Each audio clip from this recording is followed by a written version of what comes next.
Good evening, this is the Oscar Expert here with Brother Bro, and it's time for more Oscar predictions. And this time, we're doing animated, documentary, international, and SAG Ensemble. We've been making members-only content. You can sign up on YouTube desktop. And recently, we responded to your comments on the director's screenplay video. I feel like you're definitely gonna get at least $2 a month worth of content out of it. Maybe what we could do is when we go to TIFF, we could just give like a little bit of a summary of what we saw that day, since we often take a long time to post reactions. There's just a lot of exciting stuff happening right now, so it's a really good time to do the membership because we have a lot to talk about, a lot of trailers, a lot of film festival news. So, you know, go ahead and support the channel a little bit if you want to. Let's start off with animated feature. Now, this will be a race between The Wild Robot and Inside Out 2, I believe. Now, Inside Out 2, you know, there's plenty of reason to think that this wouldn't win. A lot of the Pixar sequels have fallen short. The only Pixar sequels that actually do really well with like consistently winning are the Toy Story films. But other than that, you know, Finding Dory snubbed, Monsters University snubbed,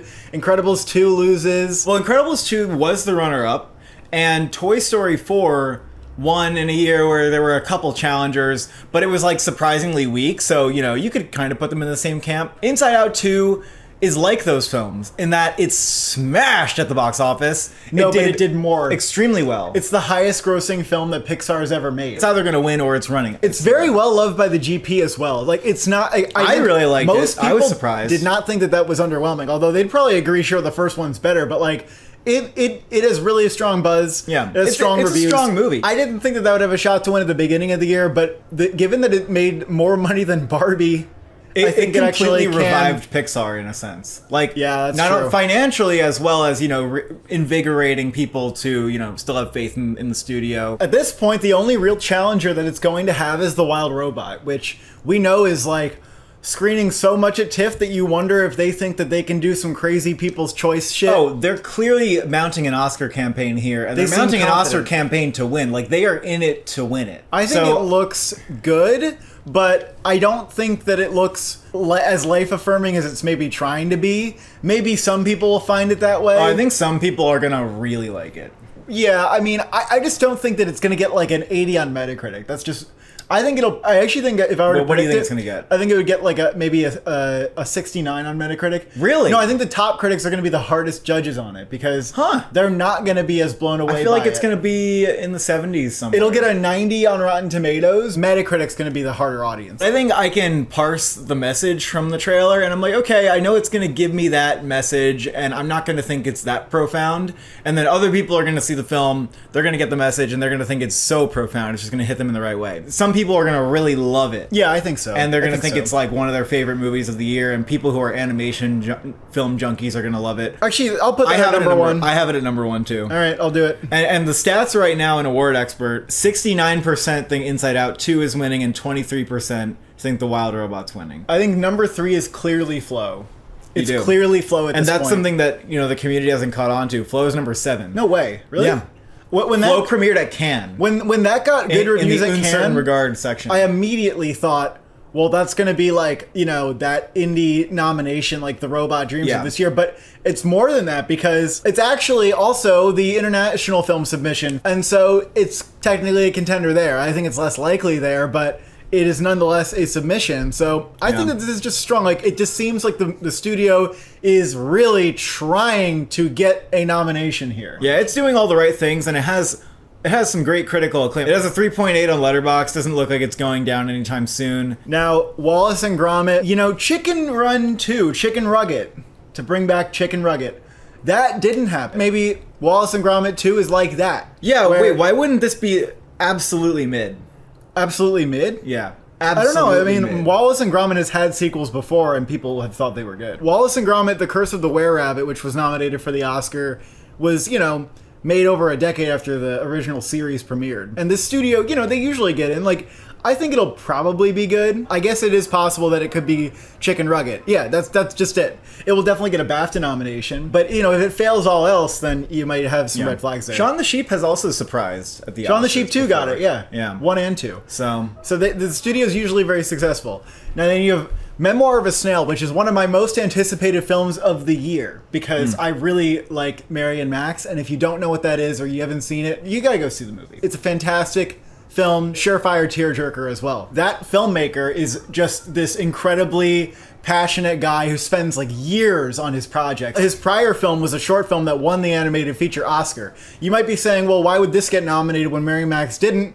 Mary Max actually did not secure a US release. It was never released, distributed in the US, so it couldn't have been nominated. The animation people in the Academy, given that they gave him an Oscar for his short film, I think they do have him on their radar, and this film actually has a release date secured for, I think, late October, November in the United States. Well, you say the animated people in the Academy, it's not a thing because they don't...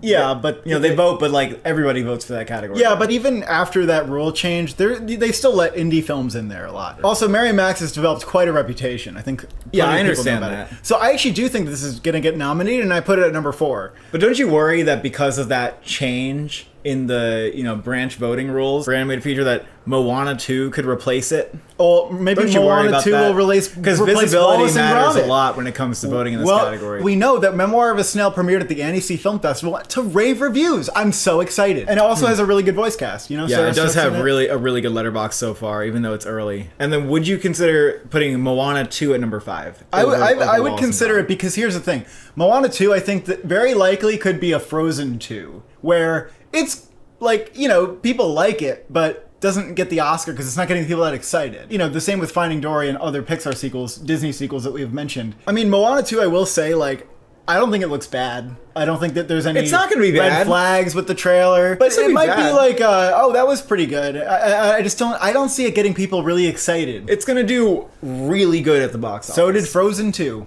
Yeah. My argument continues to be Frozen 2. Okay. Which got a fresh on Rotten Tomatoes and didn't have bad reviews, but just wasn't the passion pick there. You're telling me an animated film lineup is going to have 3 indie films. Wallace and Gromit. Well, Wallace and Gromit is not exactly indie because it's Netflix. It a little bit counts. You got Flow, which is an international film, and Memoir of a Snail, which is IFC. Would they have 2 Disney sequels in the lineup? That's actually kind of hard, but they don't do that. Why? Because they don't, and they haven't. It's going to depend on the reviews for me. If Moana 2 has really good reviews, if it can get a 3.7 on Letterboxd, I'll be like, all right. Now, the War of the Rohirrim, Lord of the Rings anime film that's being distributed by Warner Brothers, we had that in all year, but I kind of had an epiphany moment about it where I said... You mean when you watched the trailer? Yeah, when I watched the trailer, and I was like, this is...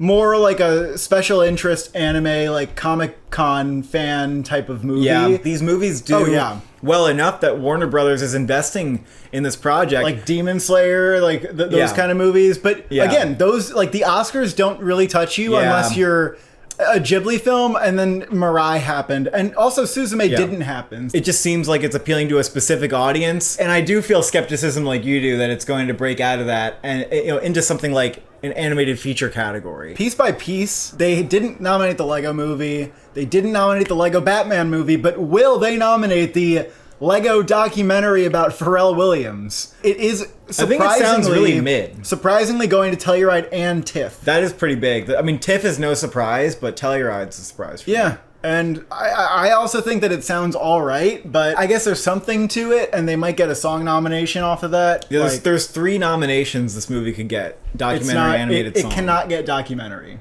No, it could, technically. No, but it can't. But they're it can technically get they're probably Best gunning Picture. for it.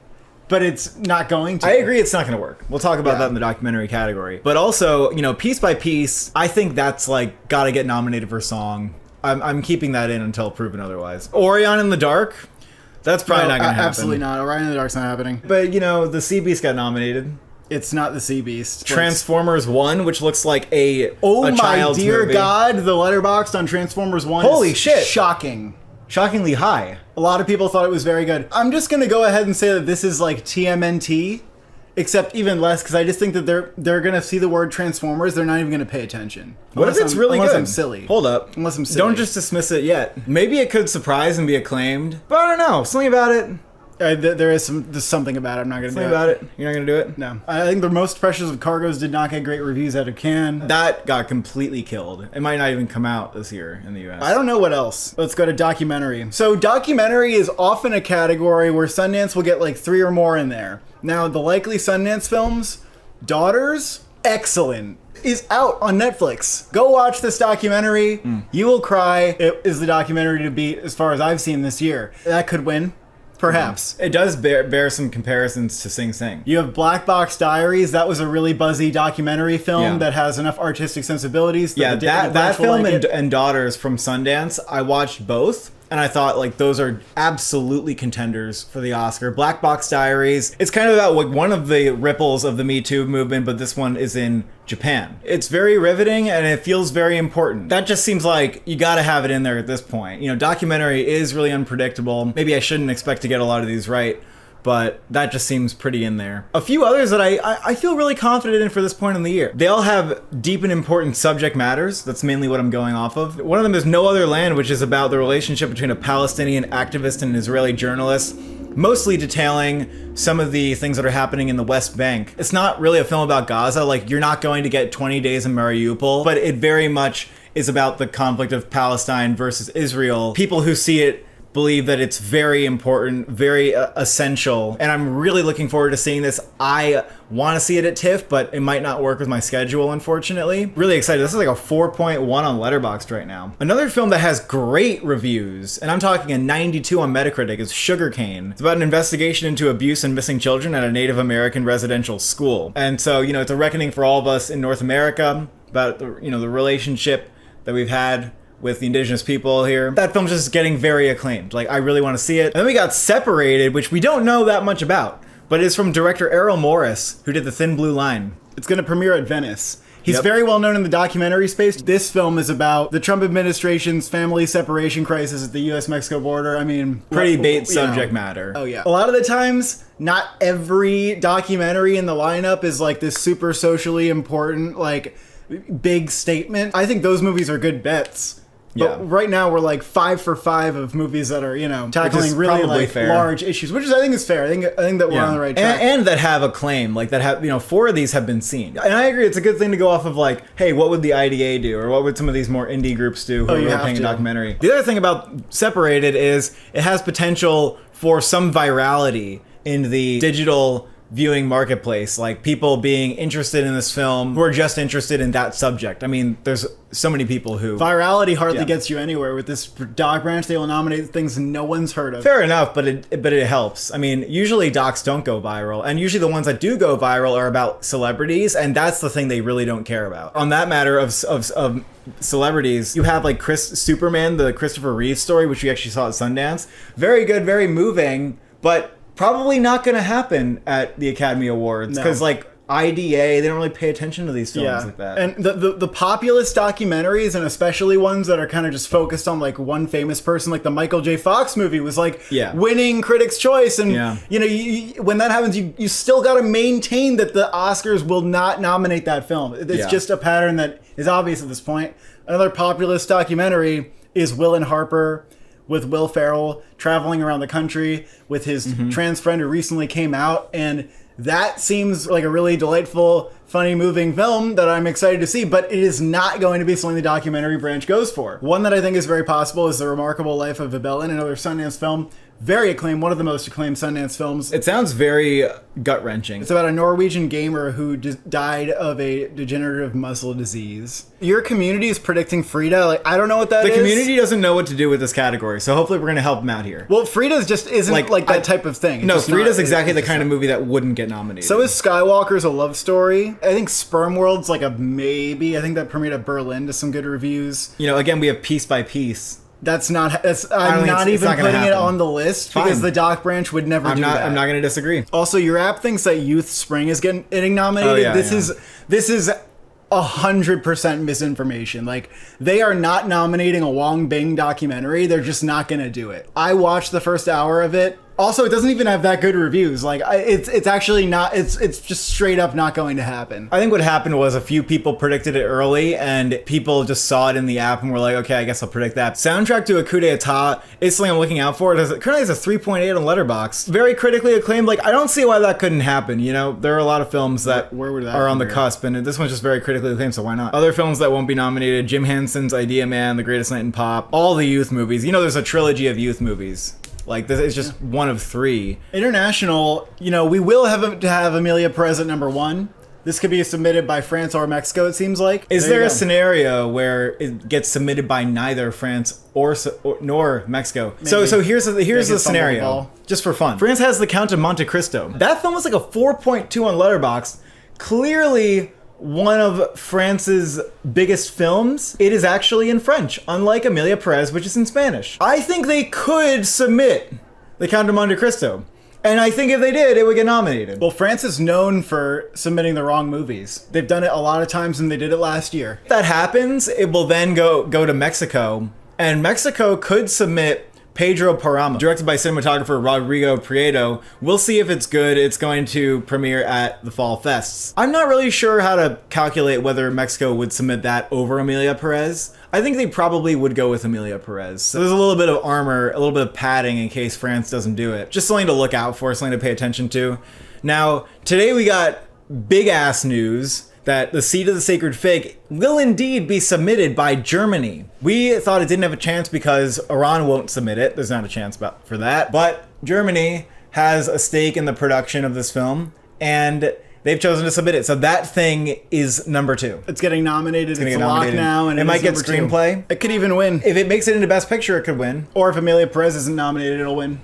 Emilia Perez is going to get nominated. Well, I mean, if it's not submitted. Kneecap was submitted. Kneecap's going to get nominated, Yeah. I think. Kneecap's been pretty popular. Very audience-friendly movie. Yeah. Very fast-paced, brisk, and Yeah. feels like socially relevant. All We Imagine As Light has not been submitted yet. Some speculate that India might be hesitant to submit it. Yeah, they're probably not going to. But there are other countries, similar to how Fig just got submitted by Germany. There are It's the other same countries that could submit the film. It's the same thing. It's Luxembourg would be the one to submit it. And what else would Luxembourg submit? I think this might go in the same exact direction as Fig. And I was hesitant to say that either of these were happening, but I put both of them in for now because the reason it's a good bet is if they do submit it, it's definitely getting nominated. Yeah. It's definitely in there. I will say, though, there's a trend of only 2 Cannes films getting nominated, even though it seems like all the contenders come from there. Sometimes it's been 3. It mostly depends, if all these films are submitted, then I think they will all happen. Now, I'm still here. We don't actually know, a ton about the movie yet, if it's good. I think this is Brazil. It's premiering at Venice, and it's going to go to TIFF, and so I think that's a pretty good bet. That's the best bet from Venice that I've got. That's probably the most solid top 5. We could address the fact that Evil Does Not Exist is number 3 for the community. That's because people didn't know what was getting nominated, so they picked the one that was out. It is Ryosuke Hamaguchi who did Drive My Car, of course. I'm not even sure if it's it will this probably year be movie. submitted from think Japan so? this year. Yeah, I think it has a chance of getting nominated. I wouldn't dismiss it. It's a good movie, but it also has a really weird ending. And I just don't know if it's gonna go all the way for this kind of People like it. It's nomination. a 3.8 on Letterboxd. I know, but it's much more appealing for a critics. There's some really good parts of the movie, but I don't know. I thought the ending was really weird. And you could say I don't get it, and that's fine. But just not going to hit everybody in the same way. The Girl with the Needle, I think, is on the cusp for sure. That will probably be submitted, Yeah. and it was one of the more acclaimed films of Cannes. And Yeah, I just think it has a good I shot. only took it out because of Seed of the Sacred Fig. Again, The Count of Monte Cristo. If France submits it, that'll probably get nominated. April, I think, is one that I'm looking out for. I'm not really sure why, but I do have April as a potential Venice film that could be nominated.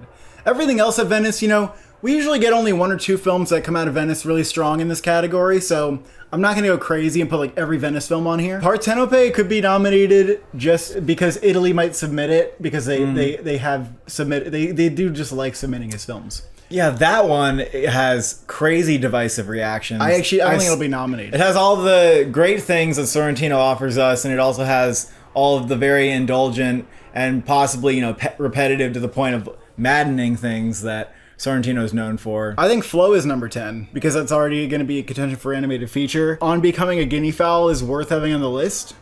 I also have Armand on the list. I think maybe a long shot is No Other Land.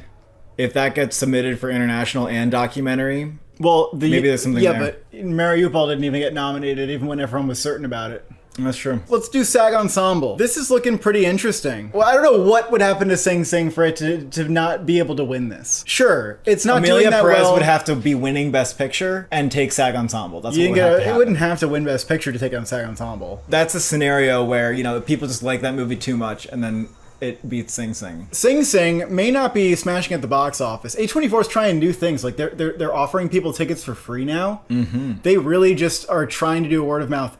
Look, at some point it'll be on streaming. Maybe it has a second life on streaming where like now that everybody can see it, they start to talk about it. I don't know what's going to happen, but I think it'll at least have a life at the screenings. And I do think that this is going to win SAG Ensemble. Even if it doesn't win Best Picture, it's still possible. You know, Sing Sing's really taken a page out of The Sound of Freedom's book by buying tickets for people. They're actually asking celebrities to sponsor the tickets. So when I went to look at the free ticket page, it said that Stephanie Sue was sponsoring my ticket. Kind of an interesting way to inflate the box office and get people into the theater. It worked for Sound of Freedom. If it's in the SAG Ensemble top 5, it's hard for that one not to win because everybody is so damn good in it. And it also will likely get 2 nominations for the actors. What do you think's the second most likely? Do you think it's Emilia Perez? I think Emilia Perez is pretty damn likely. It actually is winning an ensemble award at the Mill Valley Festival, like the Mill Valley Film Festival. Those kind of things. Cannes converted their fucking Best Actress prize into an ensemble prize just to honor this movie. Yeah, I think the fact that it has like Gascon out front, Selena Gomez, Zoe Saldana. I think that's a really solid like trio. Yeah. And then there's I don't know why. And then there's like Ariana Paz and Edgar Ramirez. SAG will like the movie because it's feel good and it's a musical. And also SAG appreciates diversity and has like a fairly diverse cast. Very diverse. So there you go. I mean, that's going to be nominated and Netflix knows how to get into this category for sure. I also think that Saturday Night is pretty likely at this point. Even if it's not in Best Picture, that movie has a giant cast. And you know what the baitiest thing about Saturday Night is? It is a film about actors playing actors. I would have to imagine that the interest in Saturday Night Live and in, you know, seeing, you know, oh, this actor's playing Chevy Chase and all that, like, that's gotta be there. The ensemble for Saturday Night is really just endless. From veterans like J.K. Simmons and Willem Dafoe to, like, loads of exciting newcomers. I think it feels like the definition of a SAG Ensemble thing, and the only way it wouldn't happen is, I guess, if people just didn't catch a fever for it. And I think they're going to. I think that right now I'm feeling screen it. well. It's going to screen very well. I heard the test screening was like a rowdy, happy audience, and that's what's going to happen at TIFF. The piano lesson's fairly likely as well, because you have 2 supporting nominations potentially. Maybe John David Washington's a contender and lead, and just the fact that Fences and Ma Rainey were nominated. It's not only those 3, but there are going to be other good performances in the film too. That seems like very likely, just based on the other August Wilson plays doing well at SAG. Number 5, I guess it is Conclave. There's 4 major performances that are all contending for an Oscar nomination.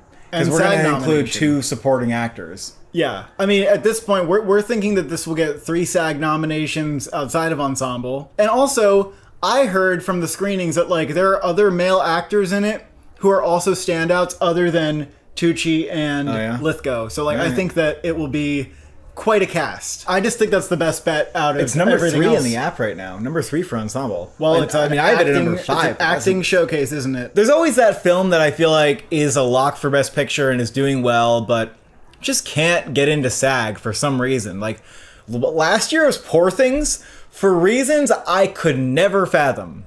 I just don't know why, and I wasn't even predicting it. The Favorite also didn't get in. Marriage Story. That was tragic. It was like, that was why? Tragic. Yeah, so sometimes there's that film that's just like, why is it not getting in? And it's just not. You know, The Shape of Water didn't even get in SAG Ensemble. I can't fucking explain that. One of the films that I just don't think is going to happen is Blitz.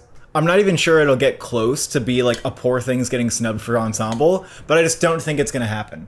Yeah, I don't think so either. Even though it has a really big ensemble. I guess it's just a SAG Ensemble feeling, isn't it? It's that SAG Ensemble feeling. Yeah. Like Mank and all that. What you really have to do is start looking at what films are just weirdly missing from ensemble lineups in the precursors, like wherever you can find it. And if there's just like randomly Poor Things is missing, you're like, well, fuck, I guess that's it. For goddamn no reason. Nickel Boys, I think, is possible. Nickel Boys, I think, is one. I think it's going to be an ensemble piece because you have like all the students, you have the teachers, you have Anjanou Ellis. Yeah. And this is why Dune Part 2 is not nominated. Sorry to the community who thinks that Dune Part 2 is getting nominated, but I think this will just be very similar to how the first was treated, where it just wasn't really in there. I did appreciate the acting in Dune 2 more than the first, and there are a lot of standout performances, but at the end of the day, like, I just think that this, you know, not getting any acting nominations, not even being close, like, it just isn't contending for ensemble the way that I think maybe it seemed like it could at the beginning of the year. Another film I just don't see fitting the bill, even though I have confidence in it, is The Brutalist. I think it would get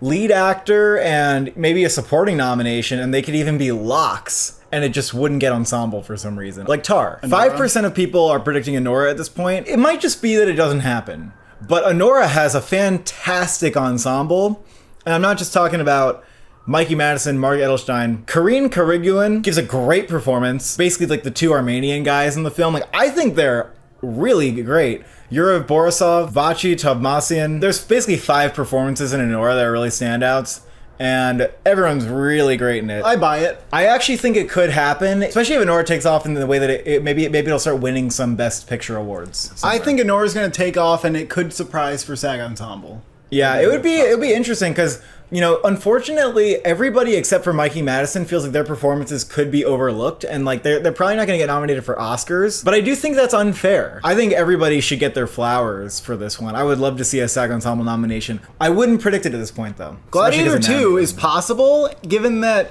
you have Paul Mescal, you have Connie Nielsen, Denzel Washington, Pedro Pascal, and a couple other performances that I heard are shaping up to be something good. Maybe. And it's also very populist, so if that movie's in picture, it very well could get ensemble. What do you think about Wicked? You know, maybe you can't underestimate the musical theater kids in SAG. Kids. I think Cynthia Erivo may get nominated for it. I don't know how excited would they be to be like, oh, Jeff Goldblum and Michelle Yeoh and Ariana Grande, and I don't know how much they want all those people coming along or not. Like, I don't know if they care, but they like musicals at SAG, so that's possible. It's like a fringe possibility to me. You know, and I have reconsidered what I said about Cynthia Erivo, since a lot of people in the comments are trying to correct me about it, and I do concede that she is a contender, and I think she's more likely at SAG than at the Oscar, but I'll concede that I was underestimating her. Complete Unknown, if that's a Best Picture movie, I still don't really think it would get ensemble. Well, you know what they said? They said it was an ensemble film, didn't they? Yeah, Didn't James Mangold say that? Yeah, he did. But he said it'd be an ensemble film